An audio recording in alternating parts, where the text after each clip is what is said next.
everyone, today is the 55th day of 2016 and it is also booklet number 55. Did you know that today is also World Read Aloud Day?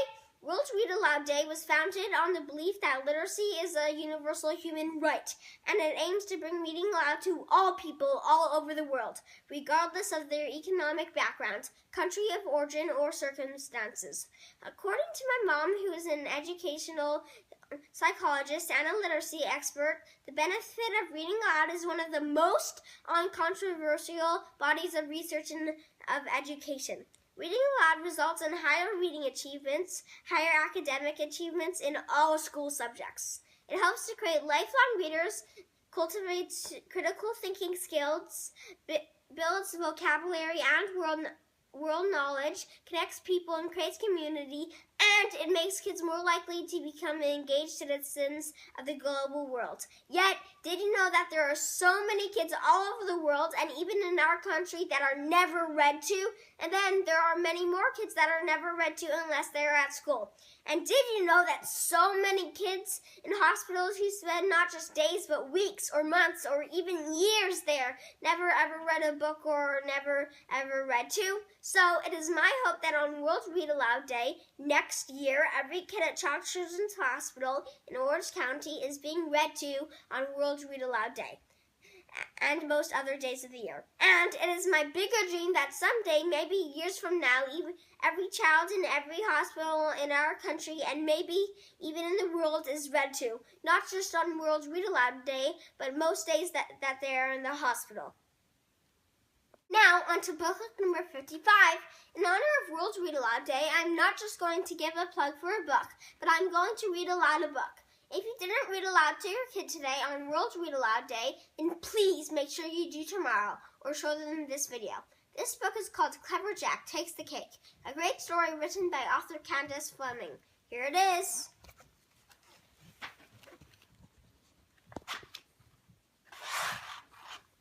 One summer morning long ago, a poor boy named Jack found an invitation slipped between his cottage door. It read, "His Majesty the King cordially invites all the children of the realm to the princess's 10th birthday party tomorrow afternoon in the castle courtyard." "A party!" exclaimed Jack, "for the princess," his mother sighed. "What a shame you can't go."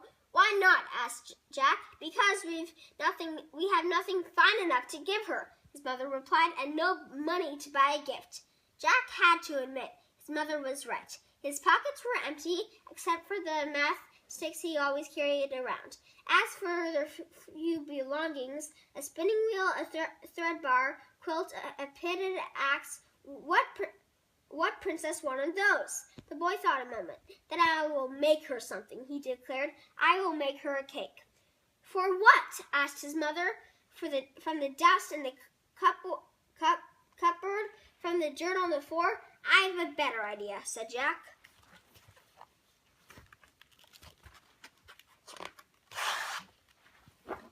And that same morning, he traded his axe for 2 bags of sugar and his quilt for a sack of flour. He gave the hen an extra handful of seed in exchange for 2 fresh eggs, and he kissed the cow on the nose for a pail of her sweetest milk. He gathered walnuts, he dipped candles, and in the strawberry patch he searched and searched and searched until he found the reddest, juiciest, most succulent strawberry in the land. "Delicious," said Jack as he plucked it from its stem. He set to work, churning, chopping, blending, baking. That same night, Jack stood back to admire his creation.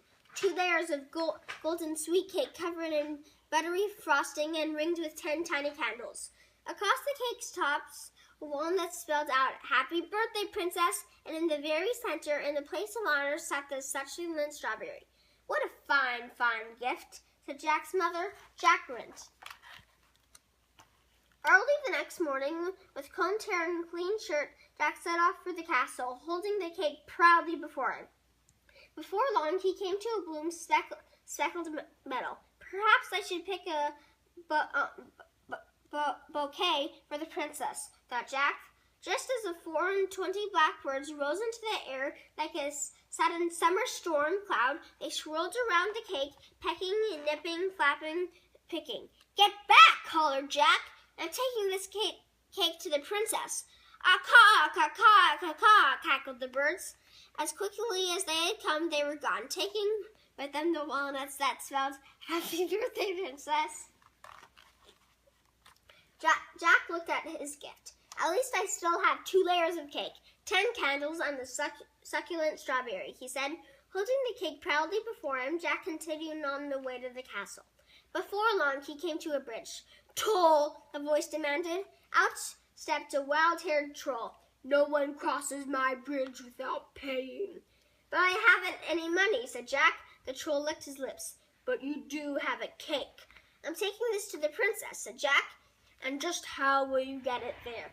growled the troll. "You and your cake are on this side of the river. The princess is on that side, and my bridge is the only way across." Jack considered the problem.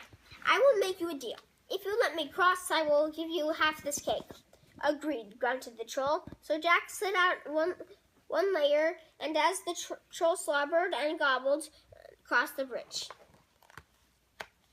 On the other side, he looked down at his gift. "At least I still have a layer of cake, 10 candles, and this succulent strawberry," he said. Holding on the cake proudly before him, Jack continued on the way to the castle. Before long, he came to the forest. No birds chirped here, no squirrels chittered. As if under a spell, the entire woods stayed silent, sleeping.